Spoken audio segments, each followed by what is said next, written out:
Kalingap Edo, napipilitan na nga raw kay Beyonce. Kaano nga pa katotoo ito? Yan ang ating pag-usapan for today's video. At syempre, kung bago ka pa lang sa aking channel, please subscribe po, like, and pakit na rin po natin guys ang notification bell upang ma-update po tayo tuwing ako po nag-upload sa mga viral and trending video.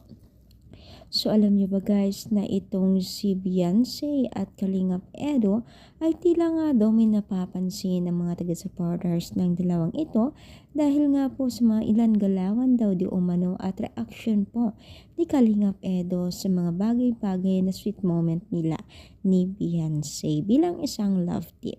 So may mga nagsasabi, mga mima na tila na nga daw napapilitan o parang wala na daw gana itong si Kalingap Edo para maging love team, ka-love team itong si Beyonce.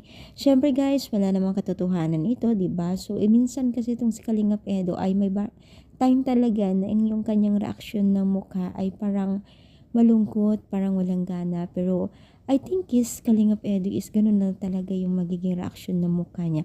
Kumbaga, ganun na talaga siya.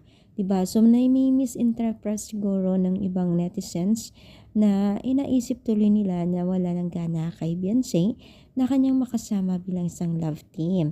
Na tila na nga daw meron siyang ibang iniisip pero alam ko ay hindi naman ganun katotohanan, di ba? Dahil minsan meron din tayong pinagdadaanan o mahirap din minsan ang pagod, stress.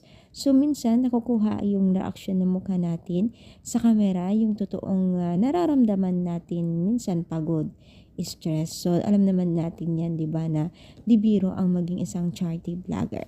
So, ano inyong masasabi? Ano ang inyong komento? I-comment down, palike po ang ating video. Thank you so much, more power, and God bless po.